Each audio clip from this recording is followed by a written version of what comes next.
Bismillahirrahmanirrahim. Rakyat Malaysia harus menjadi warga dunia yang diiktiraf dan dikagumi.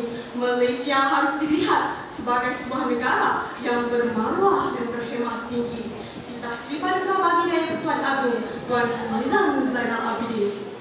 Terakhir, Perdana Majlis Yang Budiman, panel juri penjunjung kesaksamaan, penjaga masa, penghitung detik perjalanan, dan kula sentana Dewan yang saya muliakan. Salam ukhuwah berbunga kemesraan. Assalamualaikum warahmatullahi wabarakatuh. Arena pidato diraja ini saya warnai dengan sebuah pidato berpaksikan maudu pengamalan budaya ilmu dalam kalangan masyarakat pada masa kini. Petikan daripada Hikayat Abdullah ada menyebut, apabila kau mendapat wang, belikan emas.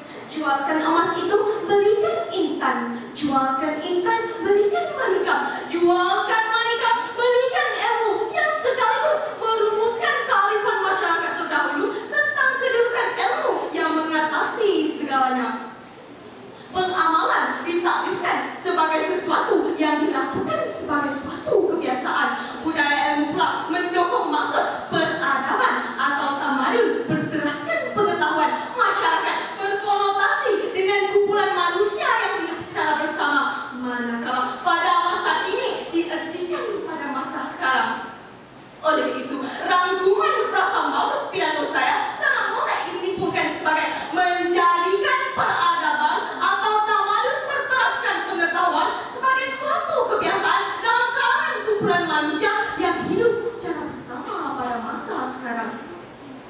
Sidang saksi bermisi saudara dan saudari, lontaran idea pertama pengamalan budaya ilmu dalam kalangan masyarakat kini mampu menjana komuniti yang berupaya melonjakkan ekonomi negara. Berdasarkan laporan Daya Sains 2006, kedudukan Malaysia telah berubah dari kedudukan ke-28 kepada kedudukan ke-23 pada tahun 2007. Laporan Pertubuhan Bangsa-Bangsa Bersatu pula mengiktiraf Malaysia telah mencapai tahap kategori tinggi dalam pembangunan masyarakatnya. Pada abad ini, kita perlukan melakukan transformasi ekonomi melalui generasi yang bijak dan berilmu demi mencari dan meneroka sesuatu yang baru, kerana keterbilangan dan ketuanan sesebuah bangsa bersandarkan kemajuan ekonominya. Kita mahukan generasi yang diibaratkan duduk berancau tegak meninjau jarak dan bukan hanya manusia yang mendangkal ilmu apabila hanya mengetahui dan menakik darah di batu.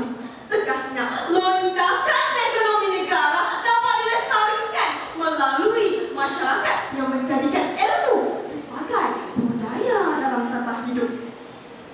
Kula Wangsa Dewan Kluster Intelektual sekalian, lontaran idea kedua dalam mesyuarat pertama penggal keempat Parlimen ke-11 pada 19 Mac 2007, Sri Paduka Baginda Yang Pertuan Agong bertitah pengamalan budaya ilmu dalam kalangan masyarakat ini mampu menjadi pelopor teknologi dan bukan hanya pengguna teknologi semata-mata. Profesor Emeritus Dr. Dr. Kong Teng Kim pernah berkata, masyarakat kini perlu bijak mengemukakan idea-idea baru dan bukan hanya mengulangi idea yang sedia ada.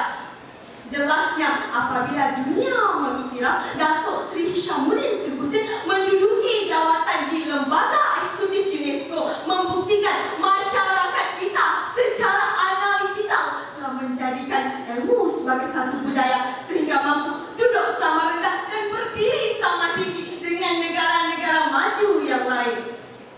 Kula Sentana Dewan Kluster Ilmuwan, lontaran idea ketiga pengamalan budaya ilmu dalam kalangan masyarakat kini mampu membentuk masyarakat yang patriotik, menjunjung budaya dan kesenian bangsa. Hasrat ini jelas dapat dibuktikan melalui penumbuhan kelab rukun negara di 250 buah sekolah dan beberapa sekolah seni di wilayah Iskandar di Johor dan Santuang di Sarawak dengan kos sebanyak RM43.9 juta.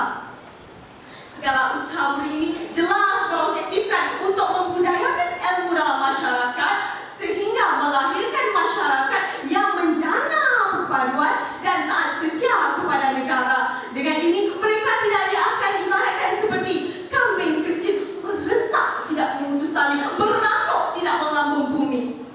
Kula Sentana Dewan, Pastor Cendekiawan. Lontaran ayat keempat, pengamalan budaya ilmu dalam kalangan masyarakat kini mampu membentuk masyarakat yang berdisiplin, berakhlak dan mempunyai jati diri yang ampuh. Kementerian Pelajaran Malaysia telah berusaha mencari sifir yang tepat bagi membentuk masyarakat yang meningkatkan ketinggian ilmu dan kemurnian akhlak para pelajar. Kementerian Pengajian Tinggi Malaysia pula bersungguh-sungguh memberi peluang kepada masyarakat untuk menyimak pelbagai cabang ilmu yang ditawarkan tanpa menghadkan had umur. Pelbagai bentuk pelaburan telah dikeluarkan untuk menjayakan program ilmu, termasuklah program bermata negara yang dianggap memberi sumbangan besar ke arah maklumat tersebut. Oleh itu, budaya ilmu yang tegar dapat dilaksanakan dan diamalkan oleh semua masyarakat sehingga mampu menjana peradaban manusia dan membina negara bangsa.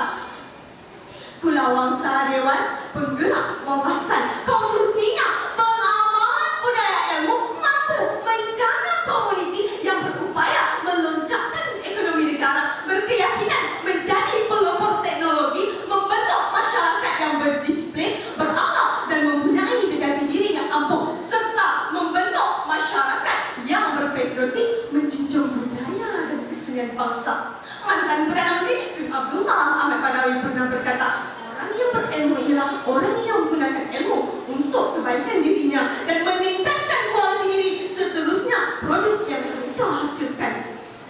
Dengan ini, saya sudahi pidato saya dengan sebuah ungkapan, ilmu diibaratkan obor yang menerangi perjalanan manusia dan menerima makna dan memberi makna kehadirannya di jagat raya. Sekian, Pemirsa Lestari, mohon permisi.